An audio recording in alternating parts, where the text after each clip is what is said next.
Good morning friends. ఇప్పుడు మనము మిత్రులారా ఎగ్జామ్ సిరీస్ అనేది మనము డే బై డే కండక్ట్ చేస్తూ ఉన్నాం.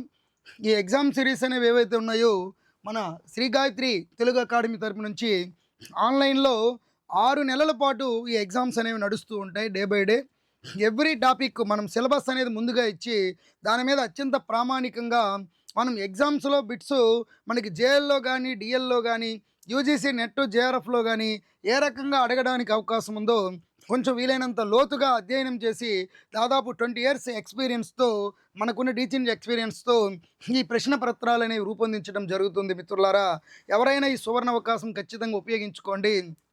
మనము ఈ ఆన్లైన్లో దాదాపు 6 మంత్స్ 6 నెలల పాటు డే బై డే ఎగ్జామ్ పెడతాము. మొత్తం టోటల్ సిలబస్ ప్రాచీన సాహిత్యం కానీ, ఆధునిక సాహిత్యం కానీ, వ్యాకరణం కానీ, జానపద సాహిత్యం కానీ, సంస్కృత సాహిత్యం కానీ, ఇలా మిగిలిన సాహిత్య విమర్శ కానీ, అలాగే టెక్స్ట్ బుక్ కంటెంట్ కానీ, ఇలా డిఎస్సికి సంబంధించినటువంటి సమస్త విషయాలు, అలాగే జేఎల్డిఎల్కి సంబంధించిన ఎవ్రీ టాపిక్ కవర్ చేస్తూ చాలా ప్రామాణికంగా తయారు చేసినటువంటి క్వశ్చన్ పేపర్స్. అయితే మనకి ఇది ఖచ్చితంగా ఎవరైనా కావాలి అనుకుంటే గూగుల్ ప్లే స్టోర్ నుంచి శ్రీ గాయత్రి తెలుగు అకాడమీ అనే యాప్ డౌన్లోడ్ చేసుకొని పర్చేస్ చేసుకోండి. ఖచ్చితంగా 6 నెలలు ఉంటుంది. అయితే ఈ పేపర్లు మనం కేవలం ఎగ్జామ్ పెట్టడమే కాకుండా దానికి సంబంధించినటువంటి పేపర్ విశ్లేషణ వీడియోలు కూడా మీకు అప్లోడ్ చేయడం జరుగుతుంది. ఒకసారి మీరు చూడండి మిత్రులారా, ఒకసారి మీరు చూస్తే మీకే అర్థమవుతుంది. అయితే మనం ఇది వరకు ప్రాంగణ యుగం మీద ఇప్పటి వరకు మనం ఎగ్జామ్స్ ఒక 8 ఎగ్జామ్స్ వరకు ఇప్పటి వరకు మన యాప్లో పెట్టుకున్నాం. ఇది కంటిన్యూషన్ జరుగుతూ ఉంది ప్రాసెస్. ప్రజెంట్ ఏంటైతే నన్నయ్య యుగం మీద కొన్ని బిట్స్ మనము ఎలా అడుగుతాడు అనేది ఇప్పుడు మనము ఎగ్జాంపుల్కి కొన్ని మనము డిస్కస్ చేద్దాం. చూడండి, మనకి ఎగ్జామ్లో అడిగేటప్పుడు ప్రశ్నల యొక్క సరళి ఏ రకంగా ఉంటుంది అనేది తెలుసుకోవడానికి మాత్రమే. చూడమిత్రులరా, ఈ క్రింది అక్షరమిత పద్యాలు సంబంధించిన అంశాలతో జతపరచండి అన్నాడు. చూడండి, బహువన పాదపాబ్దికుల పర్వత పూర్ణ మజస్ర సహస్ర అనే పద్యం ఇచ్చాడు. 2 వివిధోత్తుంగ తరంగ ఘక్షిత అనే పద్యం 1. 3 నిండు మనంబు నవ్య నవనీత సమానము పల్కు ధారుణా కండల శస్త్రతుల్యము అన్నాడు. 4వది ఏంటి అంటే ఈ పద్యాలకు వచ్చేసరికి 4వది ఏమిచ్చాడు మనకి, ధారుని రాజ్య సంపద మదంబున పద్యం ఇచ్చాడు. మరి ఆప్షనల్ ఏమిచ్చాడు, ఈ పద్యాలని సంబంధించిన అంశంతో జతపరచండి అన్నాడు. బహువన పాదపాబ్దికుల పర్వత పూర్ణ మజస్ర సహస్ర నేపథ్యంలో ఏముంది అసలు? వీటిలో దుర్యోధనుడిపై భీముడు శపథం ఉందా? పౌష్య ఉదంకుల పరస్పరం యొక్క శాపమిచ్చుకోవడం ఉందా? లేదా సముద్ర వర్ణన ఉందా? నాగస్తుతి ఉందా అన్నాడు. మొదటి పద్యము బహువన, గమనించండి, బహువన పాదపాబ్దికుల పర్వత పూర్ణ మజస్ర సహస్ర ఫనాలి దాల్చి అంటాడు. ఈ పద్యాన్ని రాగయుక్తంగా మనం భావయుక్తంగా చదివేటప్పుడు మజస్ర సహస్ర అన్నప్పుడు ఇస్ అనే శబ్దం నాగుపాములు బొస్సు కొట్టేటట్లు ఇది నన్నయ్య నాగస్థుతుల్లో రాసినటువంటి పద్యం. అందుకే ఆ రాగయుక్తంగా పద్యాన్ని పఠించేటప్పుడు నాగుపాము బుసలు కొట్టే విధంగా ఆ శబ్దం మనకు వస్తుంది. కాబట్టి ఈ పద్యంలో మనకి ఏముంది అంటే నాగస్తుతి అనేది ఉంది. 2 వివిధోత్తుంగ తరంగ ఘక్షిత. మీకు తరంగాలంటేనే తెలుసు, తరంగాలు ఎక్కడ వస్తాయి? సముద్రంలో వస్తాయి. వివిధోత్తుంగ తరంగ ఘక్షిత అనే పద్యంలో ఏ వర్ణన చేశాడు అంటే నన్నయ్య సముద్ర వర్ణన చేశాడు. నిండు మనంబు నవ్య నవనీత సమానము పల్కు ధారుణా కండల శస్త్రతుల్యము జగన్నుత విప్రులయందు 2 నిక్కము అంటాడనమాట నన్నయ్య. పౌష్యుడు ఉదంకుడు. పౌష్యుడు అనేవాడు రాజు, ఉదంకుడు అనేవాడు ముని. ఈ ఉదంకుడనే మునిని భోజనానికి ఇంటికి ఆహ్వానించాడు పౌష్య మహారాజు. వెళ్ళాక భోజనంలో అతనికి ఒక చిన్న తల వెంట్రుక కనిపించింది. దాన్ని బాతో ఘోరమైన అవమానంగా భావించి వెంటనే రాజుకి శాపం ఇచ్చాడు. రాజు ఏం చేశాడు, మరే భోజనం పిలిచారా నాయనా, నేను కాదనట్లేదు, కానీ తల వెంట్రుగా పొరపాటున ఆ వంటవాడు చేసేటప్పుడు ఏదో రకంగా వచ్చి పడింది, దానికి నన్ను బాధ్యుని చేసి నన్ను శపిస్తావేటి, మరి నీవు కూడా నీ జ్ఞానాన్ని మర్చిపోతావు, తపోశక్తిని మర్చిపోతావు ప్రతిశాపం ఇచ్చాడు. బ్రాహ్మణుడు అనేవాడు శాపం ఇస్తే దాన్ని తిరిగి వెనక్కి తీసుకోగలడు, కానీ రాజు అనేవాడు శాపం ఇస్తే తిరిగి వెనక్కి తీసుకోలేడు. కాబట్టి ఈ పద్యంలో ఈ నిండు మనంబు నవ్య నవనీత సమానము బ్రాహ్మణుడి యొక్క మనస్సు ఎలా ఉంటుందట? బ్రాహ్మణుడి మనస్సు అప్పుడే చిలికిన నిండు మనంబు నవ్య నవనీత సమానం అన్నాడు. నవ్య అంటే కొత్తదైన, నవనీతం అంటే వెన్న. అప్పుడే చిలికిన వెన్న ఎంత చల్లగా ఉంటుందో మనసు అంత చల్లగా ఉంటుందట. బ్రాహ్మణుని యొక్క మాటలు మరి దారుణాకండల శస్త్రతుల్యం అన్నాడు. ఒక భయంకరమైన శస్త్రాల్లా పౌరుషంగా ఉంటాయట. అంతే, ఆయన మాట తీరు గంభీరంగా ఉంటుంది కానీ మనసు వెన్నపోస. మరి బ్రాహ్మణుడు శాపం ఇస్తే తిరిగి వెనక్కి తీసుకోగలరు, కానీ రాజులు ఇస్తే తిరిగి వెనక్కి తీసుకోలేరట. అదే ఈ పౌష్య ఉదంకుల మధ్య జరిగిన ఈ సంభాషణ ఏదైతే ఉందో, ఇది 3వ పద్యం నిండు మనంబు నవ్య నవనీత సమానము అనేది ఏదైతే ఉందో, పౌష్య ఉదంకుల పరస్పర శాపం గురించి ఇందులో చర్చించబడింది. మరి దారుని రాజ్య సంపద మదంబున కోమలి కృష్ణ జోచి అన్నాడు. ఈ పద్యంలో మరి దుర్యోధనుడిపై భీముడి యొక్క శపథం గురించి ఈ పద్యంలో వర్ణించబడింది. దుర్యోధనుడి గురించి గుర్తుపెట్టుకోండి, దుర్యోధనుడిపై భీముడి శపథం. అంటే ఇక్కడ కింద ఇచ్చిన ఆప్షనల్స్లో 1వ ఆప్షను బహువన పాదపాబ్దికులు అనే పద్యంలో నాగస్తుతి డి ఉంది. 2వ ఆప్షన్ మనకి చూసినట్లయితే సముద్ర వర్ణన సి ఉంది. 3వ పద్యంలోకి వచ్చేసరికి నిండు మనంబు నవ్య నవనీత సమానము అనేది అది ఏవైతే ఉందో పౌష్య ఉదంకుల పరస్పర శాపం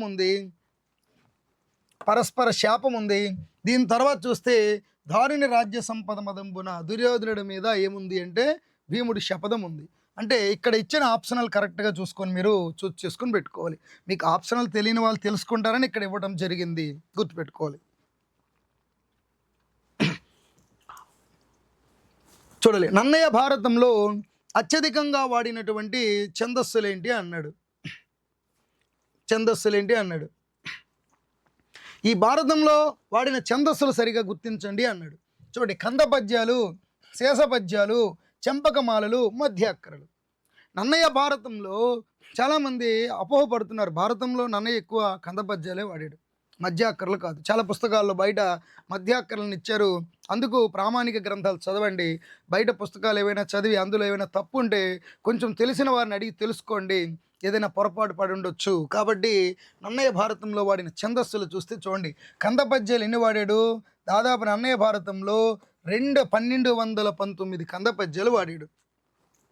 తర్వాత శేష పద్యాలు ఎన్ని వాడాడంటే నన్నయ్య వాడిన శేష పద్యాలు 251 శేష పద్యాలు వాడాడు. నన్నయ్య వాడిన చెంపకమాలలు ఎన్ని అంటే 240 చెంపకమాలలు వాడాడు. నన్నయ్య మధ్యాక్కరలు ఎన్ని వాడాడు అంటే ఇవి దాదాపు నన్నయ్య తన భారతంలో మధ్యాక్కరలు అనేవి ఏవైతే ఉన్నాయో, నన్నయ్య తన భారతంలో ఎన్ని వాడాడు అంటే మధ్యాక్కరలు అనేవి, నన్నయ్య భారతంలో వాడిన మధ్యాక్కరలు ఎన్ని ఉన్నాయంటే దాదాపు 39 మధ్యాక్కరలు వాడాడు. కాబట్టి నన్నయ్య కంద పద్యాలు అత్యధికంగా 1219 కంద పద్యాలు, నన్నయ్య వాడిన శేష పద్యాలు 251, నన్నయ్య వాడినటువంటి చెంపకమాలలో 240, నన్నయ్య వాడిన మధ్యాక్కరలు ఏవైతే ఉన్నాయో 39. ఇలా నన్నయ్య భారతంలో ఇలా ఛందస్సులు వాడబడ్డాయి. కాబట్టి ఆప్షన్ సి అనేది మనం ఇక్కడ కరెక్ట్గా మనము చూస్ చేసుకోవాలి. మధ్యాక్కర ఛందస్సు తెలుగులో మరి ఇక్కడ గుర్తుపెట్టుకోవాలి. మధ్యాక్కరలో మళ్ళీ నన్నయ్య యతిస్థానం వాడిన విధానం వేరు, ఎర్రన్న గారు యతిస్థానం వాడిన విధానం వేరు, గుర్తుపెట్టుకోవాలి.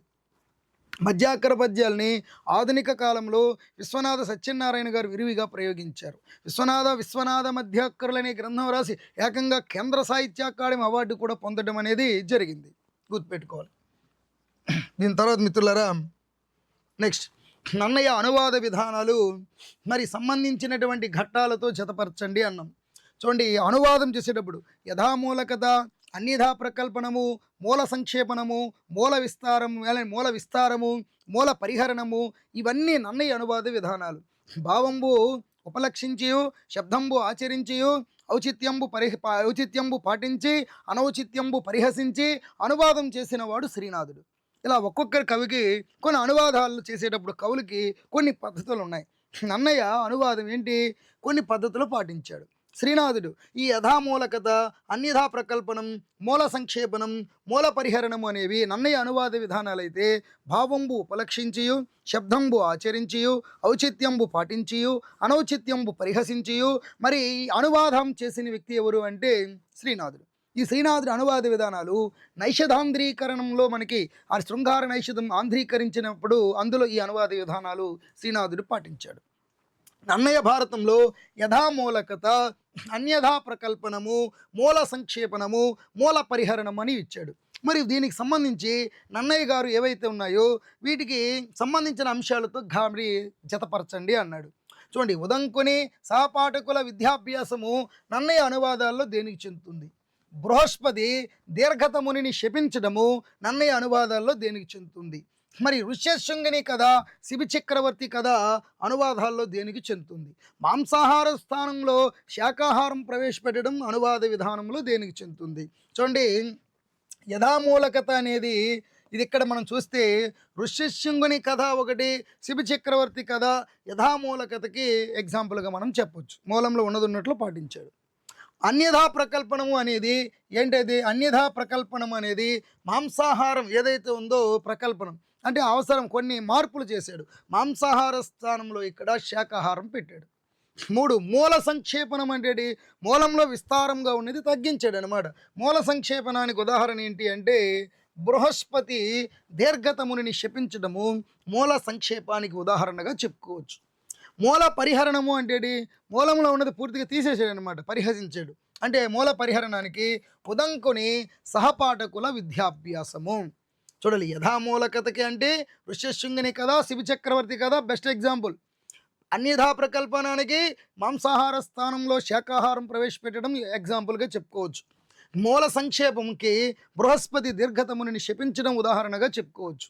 అలాగే మూల పరిహరణానికి ఉదంకుని సహపాఠ్యకుల విద్యాభ్యాసం ఏదైతే ఉందో అది ఉదాహరణగా చెప్పుకోవచ్చు. ఈ రకంగా నన్నయ్య అనువాద విధానాలు ప్రవేశపెట్టాడు. ఇందులో మనకి ఇచ్చిన ఆప్షన్లో ఏ అనేది కరెక్ట్గా మనము తెలుసుకోవాలి. అలాగే కుర్క్యాల శాసనానికి సంబంధించి క్రింది వ్యాఖ్యలు సరిగా గుర్తించండి అన్న. కుర్క్యాల శాసనం పంపకవి తమ్ముడైనటువంటి జినవల్లభుడు వేయించాడు. ఈ కుర్క్యాల శాసనంలో లభిస్తున్న కంద పద్యాలు 5 అన్నాం. కుర్క్యాల ఈ శాసనాన్ని పరిష్కరించిన వారు ఎవరు అంటే నేలటూరి వెంకటరమణయ్య గారు అని చెప్పారు. మరి తెలుగులో కంద పద్యాలు లభిస్తున్న తొలి శాసనం ఏది అంటే కుర్క్యాల శాసనం అన్నాం. చూడండి, అసలు ఆ కుర్క్యాలు ఎక్కడుంది? తెలంగాణ ఏదైతే ఉందో ఈ తెలంగాణ రాష్ట్రంలో కరీంనగర్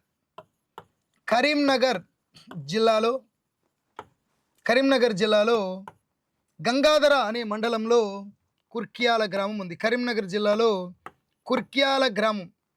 ఈ కుర్క్యాల గ్రామంలో బొమ్మలగుట్ట, బాగా గుర్తుపెట్టుకోండి, బొమ్మలగుట్ట మీద ఈ శాసనం అనేది లభించింది. కరీంనగర్ జిల్లా తెలంగాణ రాష్ట్రము. అలాగే తెలంగాణ రాష్ట్రంలోకి వచ్చేసరికి కరీంనగర్ జిల్లా గంగాధర మండలంలోని కుర్క్యాల గ్రామంలో బొమ్మలగుట్ట మీద ఈ శాసనం లభించింది. First point. ఈ కుర్క్యాల శాసనము పంపకవి సోదరుడైన ఎవరు వేశారట? జినవల్లభుడు అనేవాడు వేయించాడు. ఇది రైట్ ఆన్సర్, సరైన వ్యాఖ్యానం. కుర్క్యాల శాసనంలో లభిస్తున్న కంద పద్యాలు 5 అన్నాం, ఇది తప్పు. కుర్క్యాల శాసనంలో వాస్తవానికి 3 కంద పద్యాలు మాత్రమే లభించాయి. 3 కంద పద్యాలు లభించాయి కుర్క్యాల శాసనంలో, 5 కాదు. కుర్క్యాల శాసనం పరిష్కరించిన వ్యక్తి నేలటూరి వెంకటరమణయ్య, రైట్ ఆన్సర్. తెలుగులో కంద పద్యాలు లభిస్తున్నటువంటి తొలి శాసనం ఏది అంటే కుర్క్యాల శాసనం. కాబట్టి ఇక్కడ మరి కుర్క్యాల శాసనంలో మనకి చూసినట్లయితే దీన్ని పంపకవి సోదరుడైనటువంటి జినవల్లభుడు వేశాడు, కరెక్టే. నేలటూరి వెంకటరమణయ్య పరిష్కరించాడు ఈ శాసనాన్ని, కరెక్టే. మరి ఈ శాసనంలో కంద పద్యాలు లభిస్తున్న తెలుగులో కంద పద్యాలు లభిస్తున్న తొలి శాసనం కుర్క్యాల శాసనం, రైటే. అంటే ఇందులో రాంగ్ ఆన్సర్ అనేది, ఇందులో లభిస్తున్న కంద పద్యాల సంఖ్య 5 అన్నాం, కానీ అది రాంగ్ ఇచ్చాం మనం. కాబట్టి కంద పద్యాలు 3 లభిస్తున్నాయి కాబట్టి ఇక్కడ 5 అనేది రాంగ్ ఆన్సర్. కాబట్టి ఇక్కడ ఆ ఈ అనేది ఆప్షన్ డి అనేది ఏదైతే ఉందో రైట్ ఆప్షన్గా పెట్టుకోవాలి. ఈ ఆ అనేది కరెక్ట్ కాదు కాబట్టి ఇక్కడ 3వ ఆప్షన్ కరెక్ట్గా మీరు సూచ్ చేసుకోవాలి. దీని తర్వాత అసలు కుర్క్యాల శాసనము కరీంనగర్, తెలంగాణ రాష్ట్రంలో కరీంనగర్ జిల్లాలో గంగాధర అనే మండలంలో కుర్క్యాల అనే గ్రామంలో బొమ్మలగుట్ట మీద లభించింది. ఇది గుర్తుపెట్టుకోవాలి. పంపకవి రచించిన ఆది పురాణానికి సంబంధించి సరైన వ్యాఖ్య గుర్తించండి అన్నాం. ఆది పురాణము జైనమత ప్రథమ తీర్థంకరుడైన వృషభనాథుడి చరిత్ర చెప్తుంది అన్నాం. ఇది కరెక్ట్ ఆన్సరా రైట్ ఆన్సర్ చూసుకోండి. మరి పంపకవి ఆది పురాణాన్ని సంస్కృతంలో జనసేనుడు రాసిన ఆది పురాణం ఆధారంగా రచించాడు. 3 ఆది పురాణంలో 16 ఆశ్వాసాలు ఉన్నాయి. మరి పంపకవి ఆది పురాణము, విక్రమార్జున విజయం వంటి గ్రంథాలలో ఎక్కువగా ఛందస్సు కంద పద్యాలు ఉపయోగించాడు అన్నాం. చూడండి, పంప ఆది పురాణం రాశాడు, ఇది కరెక్టే. అది జైనమత ప్రథమ తీర్థంకరుడైన వృషభనాథుడి చరిత్ర చెప్తుంది అనే విషయము ఆది పురాణం రచించి, అందులో ఆది పురాణంలో జైనమత ప్రథమ తీర్థంకరుడైన వృషభనాథుడి చరిత్ర చెప్తుంది అన్నాం, ఇది కరెక్టే. అసలు వాస్తవానికి మనకి జైనులు తీర్థంకరులు 24 మంది ఉన్నారు. అందుకే ఈ జైన తీర్థంకరు 24 పేరు మీద 24 జైన పురాణాలు మనకి ఉన్నాయి. అర్థమైందా? మనకి సంస్కృతంలో అయితే 18, దీన్ని అష్టాదశ పురాణాలు అంటారు. 18 పురాణాలు ఉన్నాయి సంస్కృతంలో. బౌద్ధంలో పురాణాల వంటివని వేటిని అంటారు అంటే జాతక కథలు అనే వాటిని బౌద్ధంలో పురాణాలు వంటివి అంటారు. భారతీయుల వలె పురాణాలున్న ఇతర దేశస్థులు ఎవరు అంటే వారి పేరు బాబిలోనులు అని మనం గుర్తుపెట్టుకోవాలి. చూడండి, 24 మంది జైన తీర్థంకరులు ఉన్నారు. వారి పేరు మీద 24 జైన పురాణాలు వచ్చాయి. అందులో పంపకవి రాసిన ఆది పురాణం జైనమత ప్రథమ తీర్థంకరుడైన వృషభనాథుడి చరిత్ర చెప్తుంది. పంపకవి ఆది పురాణం రాశాడు, కానీ దీనికి ఇతనికన్నా ముందు సంస్కృతంలో ఆది పురాణం జనసేనుడు అనేవాడు రాశాడు. ఆ జనసేనుడి ఆది పురాణాన్ని ఆధారం చేసుకునే పంప ఈ ఆది పురాణం అనేది కన్నడ భాషలో రాశాడు. ఆది పురాణంలో 16 ఆశ్వాసాలు ఉన్నాయి, ఇది కరెక్టే. అలాగే పంప ఆది పురాణం, విక్రమార్జున విజయం అనే తమ గ్రంథాలలో కంద పద్యాలు ఎక్కువగా ఉపయోగించాడు. ఛందస్సు ఎక్కువగా వాడిన ఛందస్సు కందం. కాబట్టి ఇక్కడ ఇచ్చిన 4 ఆప్షన్లు కరెక్టే. ఆది పురాణం ప్రథమ తీర్థంకరుడైన జైనమత ప్రథమ తీర్థంకరుడైన వృషభనాథుడి చరిత్ర చెప్తుంది, రైటే. పంప ఆది పురాణాన్ని సంస్కృతంలో జనసేనుడు రాసిన ఆది పురాణం ఆధారంగా రాశాడు, రైటే. ఆది పురాణం మరి ఏదైతే ఉందో మరి దీంట్లో 16 ఆశ్వాసాలు ఉన్నాయన్నాము, ఇది రైటే. పంప ఆది పురాణం విక్రమార్జున విజయంలో ఎక్కువగా వాడిన ఛందస్సు అనేది కందమన్నాం, రైటే. వాస్తవానికి జైనులు 24 మంది పేరు మీద 24 జైన పురాణాలు ఉన్నాయి. అలాగే సంస్కృతంలో 18 పురాణాలు, అష్టాదశ పురాణాలు ఉన్నాయి, వాటిని వ్యాసుడు రాశాడు. అలాగే బౌద్ధంలో కూడా పురాణాలు ఉన్నాయి, వాటిని బౌద్ధంలో పురాణాల వంటివి ఏంటి అంటే జాతక కథలు. అలాగే భారతీయుల వలె పురాణాలున్న ఇతర దేశస్థులు ఎవరు అంటే వారు బాబిలోనులు అనేవాళ్ళు గుర్తుపెట్టుకోండి. ఇక్కడ 4 ఆప్షన్లు రైటే కాబట్టి ఆప్షన్ డి రైట్ ఆప్షన్గా మనం చూస్ చేసుకోవాలి. తర్వాత నన్నయ్యకు సంబంధించిన ఈ క్రింది ప్రవచనాలు సంబంధిత వ్యక్తులతో జతపరచని అన్నాడు. శబ్దశాసను నన్నపాచార్య వర్యు. చూడండి, ఇక్కడ శబ్దశాసను, చూడండి ఇక్కడ మొదట శబ్దశాసను నన్నపాచార్యవర్యు అనేది మొదటి ఆప్షన్. చిన్న స్పెల్లింగ్ మిస్టేక్ పడింది, ఒకసారి చూసుకుందామండి. నన్నయ్యకి సంబంధించిన కింది ప్రవచనాలు సంబంధించిన వ్యక్తులతో జతపరచని అన్నాడు. నన్నయ్య గురించి ఎవరెవరు ఏమన్నారు? శబ్దశాసను నన్నపాచార్యవర్యు అని ఎవరన్నారు? నవ్య మంజుల వాగ్ధుర్యో నన్నపార్య అని ఎవరన్నారు? నా భావుకముని నన్నయ్య భట్టున్ అని నన్నయ్యని ఎవరు కీర్తించారు? మరి ఋషి వంటి నన్నయ్య రెండవ వాల్మీకి అని ఎవరన్నారు? ఇక్కడ చూడండి, విశ్వనాథ సత్యనారాయణ, శ్రీనాథుడు, ఆతుకూరి మొల్ల, కొరవి గోపరాజు ఆప్షన్లు ఇచ్చాం. మరి శబ్దశాసను నన్నపాచార్యవర్యు అన్నది నన్నయ్య గురించి మాట శ్రీనాథుడు అన్నాడు. మరి నవ్యమంజుల వాగ్ధుర్యు నన్నపార్య అని ఈ మాట ఎవరన్నది అంటే ఆతుకూరి మొల్ల అన్నది. నా భావుకముని నన్నయ్య భట్టున్ అని, నా భావుకముని నన్నయ్య భట్టునని మూడోది కొరవి గోపరాజు అన్నాడు. మరి ఋషి వంటి నన్నయ్య రెండవ వాల్మీకి అని విశ్వనాథ సత్యనారాయణ అన్నాడు. చూడండి, శబ్దశాసను నన్నపాచార్యవర్యు అని శ్రీనాథుడి కీర్తిస్తే నవ్యమంజుల వాగ్ధుర్యు నన్నపార్య అని ఆతుకూరి మొల్ల అన్నారు. అలాగే నా భావుకముని నన్నయ్య భట్టు అని నన్నయ్య భట్టు అని కొరవి గోపరాజు అన్నారు. అలాగే ఋషి వంటి నన్నయ్య రెండవ వాల్మీకి అని విశ్వనాథ సత్యనారాయణ అన్నారు. కాబట్టి ఇక్కడ ఆప్షన్ ఏ అనేది కరెక్ట్ ఆప్షన్గా పెట్టుకోవాలి. ఇంకా నన్నయ్యని కీర్తించిన వాళ్ళు చాలామంది ఉన్నారు, వాటన్నిటి మీద కూడా మనం దృష్టి పెట్టుకోవాలి. ఆధునికులు ఉన్నారు, పాశ్చాత్యులు. దాదాపు నన్నయ్యని కీర్తించిన వాళ్ళు ఆధునికులు ప్రాచీనులు కలిపి దాదాపు 15 నుంచి 20 మంది వ్యక్తులు ఉన్నారు. వాళ్ళు ఇచ్చిన ప్రతి సెంటెన్సు, ప్రతి వివరణ కూడా మనం తెలుసుకోవాలి. ఓకే సార్, చూడాలి. ఈ క్రింది ప్రవచనాల్లో సరైన దాన్ని గుర్తించండి అన్నాడు. శ్రీకంఠ లోకేశ లోకోద్భవ స్థాన సంహారకారే అనే దండకాన్ని నన్నయ్య రచించాడు అన్నాం. అలాగే నన్నయ్య తన భారతంలో షష్ట్యంత పద్యాలు వాడలేదు అన్నాం. కాబట్టి మరి సంస్కృత వృత్తాలలో దేశీయమైన అక్షరస్వామ్య యతి నియమాన్ని నన్నయ్య తెలుగులో ప్రవేశపెట్టాడు అన్నాం. అక్షరస్వామ్య యతి నియమాన్ని నన్నయ్య తెలుగులో ప్రవేశపెట్టాడు అన్నాం. అలాగే నన్నయ్య తక్కువగా శార్దూల వృత్తాన్ని తక్కువగా వాడాడు అన్నాం.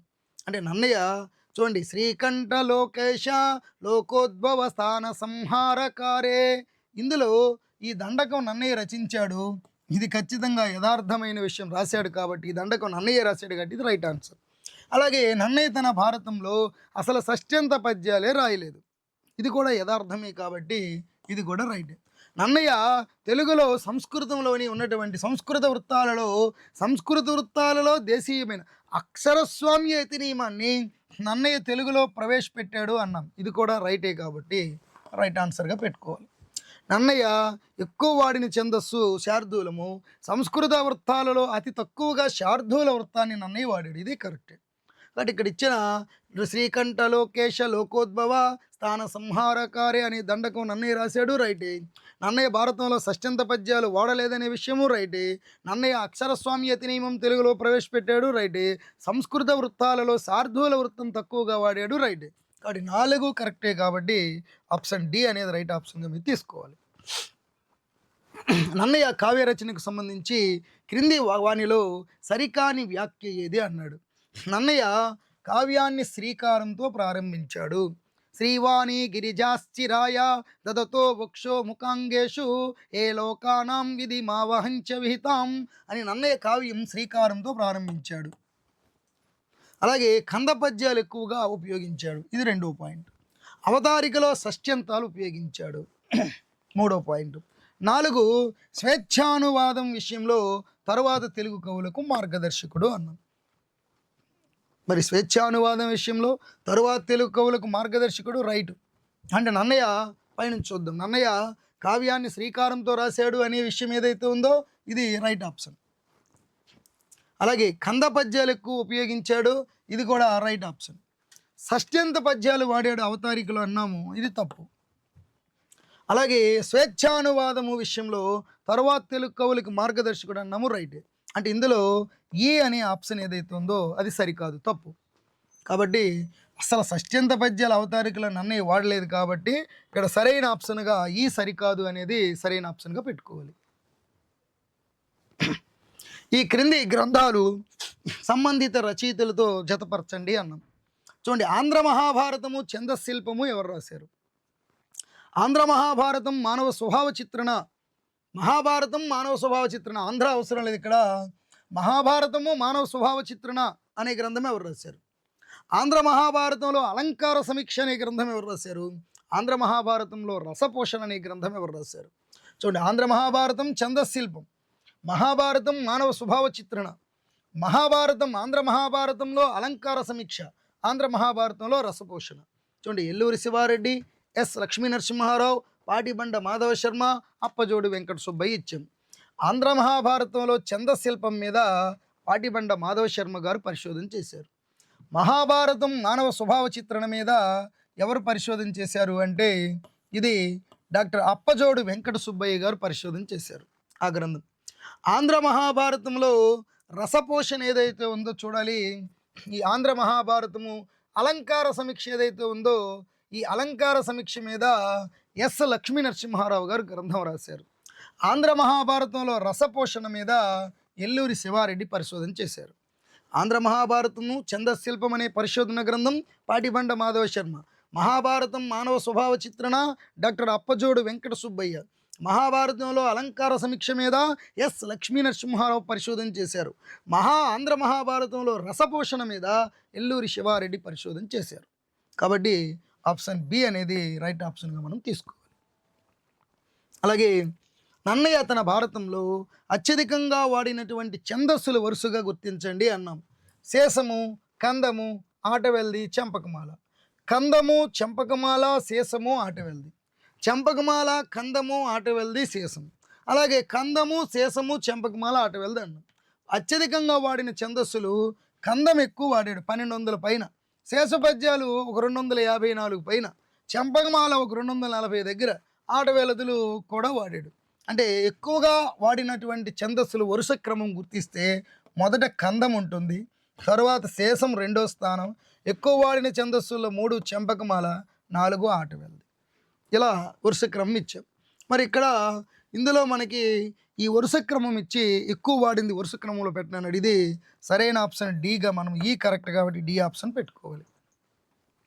చూడాలి మిత్రులారా, ఇలాగా ఖచ్చితంగా మీరు ఎగ్జామ్స్ అనేవి రాస్తాము, కానీ వీలైనంత సబ్జెక్ట్ మనము వీలైనంత ఎక్స్ప్లోర్ చేసుకొని వీలైనంత డెప్త్గా మనం డిస్కస్ చేయడం వల్ల ఖచ్చితంగా మనకు సబ్జెక్ట్ మీద పట్టు దొరుకుతుంది. ఎగ్జామ్లో 100% మీరు సక్సెస్ సాధిస్తారు. దాదాపు ఆంధ్రప్రదేశ్, తెలంగాణలో ఒకరు ఇద్దరు కాదు, ప్రతి సంవత్సరం స్టేట్ ఫస్ట్, ఆంధ్రాలో స్టేట్ ఫస్ట్ కొట్టిన వాళ్ళు కానీ, తెలంగాణలో కానీ, మన ఆంధ్రప్రదేశ్లో కానీ 2014 కానీ, 2018 కానీ, 2025 డిఎస్సి కానీ, అలాగే తెలంగాణలో జరిగినటువంటి గురుకుల ఎగ్జామ్స్ కానీ, జేఎల్, డిఎల్ వంటి ఎగ్జామ్స్ కానీ, ప్రతి ఎగ్జామ్లో స్టేట్ ఫస్టులతో పాటు దాదాపు ఇప్పటివరకు కొన్ని వేల మంది స్టూడెంట్లు మా వాళ్ళు ఖచ్చితంగా జాబులు కొట్టి స్థిరపడ్డారు. ఖచ్చితంగా అవకాశం ఉపయోగించుకోండి. మనం ఇలా మరిన్ని వీడియోలతో మిమ్మల్ని మోటివేట్ చేయడానికి, మరిన్ని వీడియోలతో మళ్ళీ కలుద్దాం మిత్రులారా.